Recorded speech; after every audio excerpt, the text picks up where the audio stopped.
दुर्गापुर नामक के गांव में एक परिवार रहता था, जिसमें कि उसमें पति पत्नी और सासू माँ रहती थी। सुबह सुबह जब बहू काम करके बैठी गई थी, तभी उसके सास कहती थी, अरे ओ करमजली, जा अपने बाप से हमारे लिए एक फ्रिज मांग के ले आ, हमेशा टेसुए बहाती रहती है। माँ जी, मेरे पिता बहुत गरीब हैं, वो एक किसान हैं। मेरी शादी में उन्होंने जी तोड़ मेहनत करके अपनी सारी जिंदगी भर की कमाई लगा दी, और अब आप डेली डेली नई चीजें मांगते, अब वो कहाँ से लाएंगे? माँ जी, मुझे माफ कर दीजिए, मैं नहीं ला सकती थी।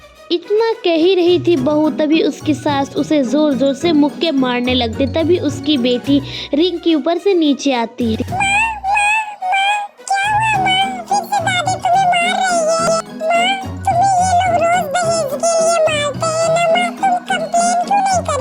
नहीं बेटा, मेरे आँख में कचरा चला गया था, इसलिए मेरे आँख से आंसू निकल गए थे। इन्होंने मुझे नहीं मारा, ऐसी कोई बात नहीं है बेटा, वो ऐसे ही। माँ, तुम हर रोज झूठ बोल देती हो। मैंने आज खुद देखा दादी तुम्हें कैसे मार रही थी और गालियाँ दे रही थी।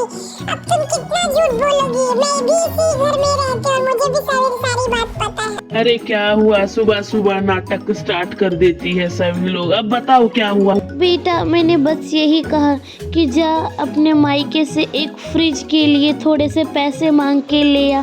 बस मैंने इतना ही कहा तो वो टेसुए बहाने लगे और रोने लगी, और झूठ मूठ को रिंकी को कहने लगी कि इसने मुझे मारा। तो इसमें माँ ने बुरा ही क्या कह दिया? एक फ्रिज ला देगी तो क्या हो जाएगा?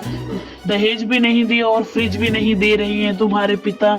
अब क्या करे? फ्री में शादी तो नहीं होती। नहीं पापा, दादी ने मम्मी को बहुत मारा, बहुत गालियाँ भी दी।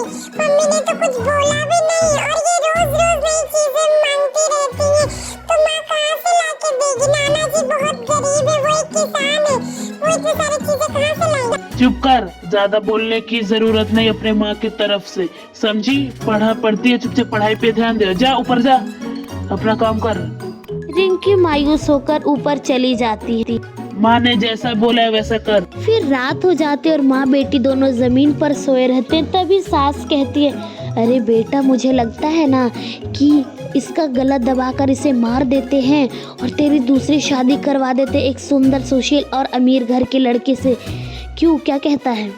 माँ, आइडिया तो बहुत अच्छा है, मैं भी इससे बोर हो चुका हूँ। आपका सही आइडिया है, ऐसे ही से गला घोट कर मार देते हैं और मेरी अमीर घर के लड़के से शादी कर देते हैं, और इस रिंकी की भी जल्दी इसी उम्र में शादी कर देते, और हम सब अपने आराम से जिंदगी जिएंगे। तभी सास चुपचाप धीरे धीरे कदम जमाकर नीचे झुकती है बहू को गला दबाने के लिए। तभी बहू उठ जाती है और कहती है, नहीं नहीं बेटा, नहीं बेटा, वो तुम्हारे गर्दन के पास एक कीड़ा था, इसलिए मैं उसे भगा रही थी। माँ जी, आप मुझे मारने की कोशिश कर रही थी। आपने मुझे दहेज के लिए इतनी सारी गालियाँ दी, मारा पीटा, रोज मारते थे आप लोग, लेकिन मैंने अपने मुंह से चू की आवाज भी नहीं निकाली। यहाँ तक मेरी बेटी भी पूछा करते, लेकिन मैंने उसे भी झूठ कह दिया। मैंने सिर्फ अपनी बच्ची के लिए, एक वक्त की रोटी के लिए आपकी मार गालियाँ सुनी, लेकिन आप इतनी गिर गए कि आप मुझे मारने जा रही थी। अब मैं आपके घर में एक पल नहीं रहूंगी, मैं जा रही हूँ, चल रिंकी। इतना कहकर दोनों माँ बेटी घर से निकल जाते हैं और एक सुंदर से तालाब के पास बैठ जाते हैं। रिंकी वहाँ पे जाकर दोनों माँ बेटी बैठ जाते हैं। दोनों आराम से अपना अपना बैग रखकर रिंकी अचानक रोने लगती थी। मेरी कम उम्र में शादी हुई और शादी के बाद दहेज के लिए मुझे इतना मारते पीटते हैं। अब हमारे सर पे तो छत भी नहीं है, अब हम कहाँ रहेंगे? आप ही जरा बताइए हमें। अचानक उस सुंदर से जल से एक चुड़ैल प्रकट होती है, जो कि उस जल की रानी होती है, और वह चुड़ैल काफ़ी अच्छी और शांत स्वभाव की होती है। वह उन लोगों की दुख दर्द सुन रही थी। तभी उसकी माँ कहती है, आप कौन हैं? तभी चुड़ैल कहती है, मैं एक चुड़ैल हूँ जो इस जल में रहती हूँ। मैंने तुम्हारी सारी बातें सुन ली बेटा, मुझे भगवान ने तुम्हारे मदद के लिए भेजा है।